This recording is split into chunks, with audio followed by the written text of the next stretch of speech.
Bonjour à toutes et à tous et bienvenue dans votre Flash Info le 10 avril. Aujourd'hui, j'espère que vous avez passé un beau week-end de Pâques. Il a fait beau un petit peu partout dans le pays. Au programme aujourd'hui, nous irons à la brocante dans quelques secondes avant de faire un point sur le reste de l'actualité. Et puis, comme d'habitude, juste avant, on ne perd pas les bonnes habitudes en regardant les prévisions météo pour demain matin. Vous le voyez, après un week-end très ensoleillé, retour des nuages sur une grande partie du pays, quelques averses en Nouvelle-Aquitaine ou encore en région Auvergne-Rhône-Alpes. Ailleurs, ce sera plutôt clairsemé avec alternance de nuages et d'éclaircies. Et du côté des températures, il fera 10 degrés à Nantes, 9 à Lille, 11 degrés à Limoges ou encore à Ajaccio.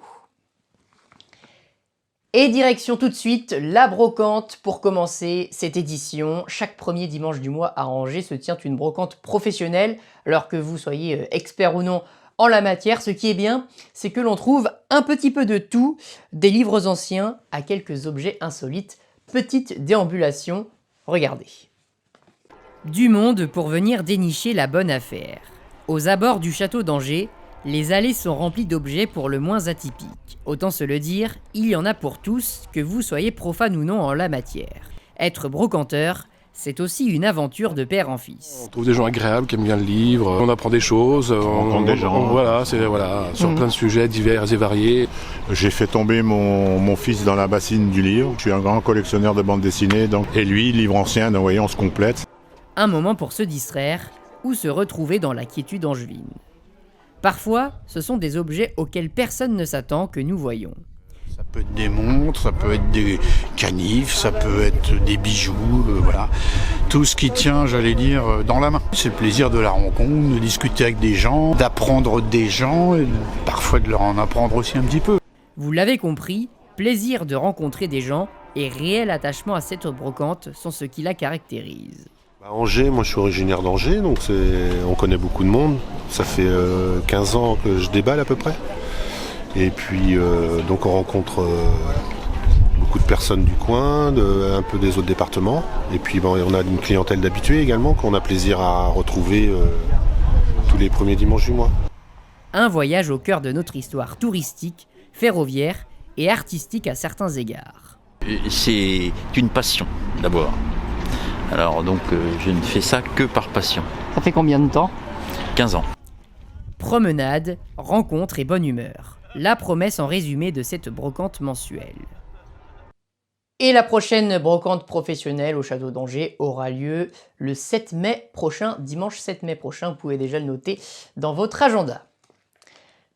À la une de l'actualité, en ce lundi matin, bien évidemment, les suites du drame du 17 rue de Tivoli à Marseille. On a appris dans la matinée que 3 personnes ont été extraites depuis cette nuit des décombres.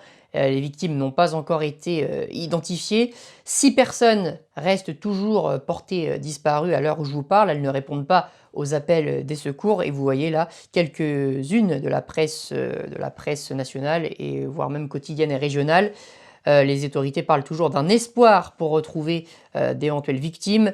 200 personnes ont été relogées, la solidarité s'organise et l'enquête se poursuit. La thèse d'une fuite de gaz reste toujours parmi les esprits. Une cellule de secours ou de crise a été mise en place avec un numéro vert qui s'affiche juste en bas de votre écran, le 04 91 55 11 11. Que se passe-t-il entre les États-Unis et la Russie ? Cette semaine, le Pentagone a ouvert une enquête pour une fuite de documents classifiés liés à la guerre en Ukraine. Alors que contiennent ces documents ? Faut-il s'en inquiéter ? On fait un petit point sur ce dossier. Regardez. Des documents classifiés relatifs à la guerre en Ukraine publiés par dizaines sur les réseaux sociaux. Le département de justice américain a ouvert une enquête ce week-end pour en établir les causes. Calendrier de livraison d'armes, conversations avec les membres de l'OTAN ou type de formation militaire délivrée, les données sont pour le moins sensibles. On y apprend par exemple que les États-Unis formeraient 12 brigades ukrainiennes.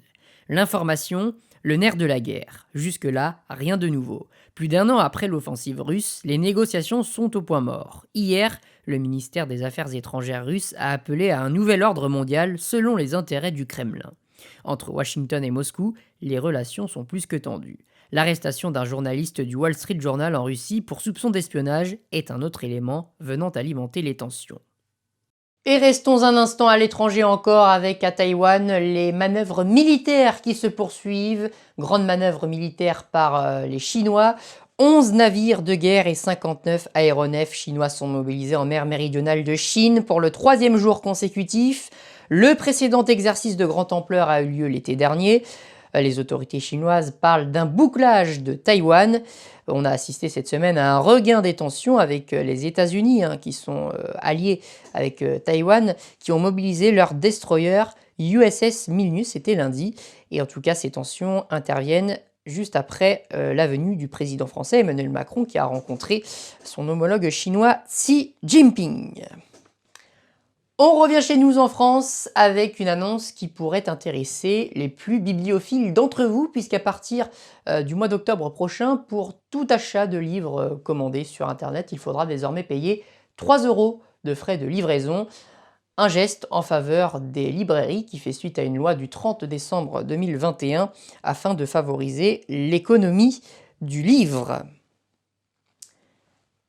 C'est la fin de ce Flash Info. Merci à vous de l'avoir suivi. L'ensemble de mes émissions à voir ou à revoir sur cette chaîne YouTube.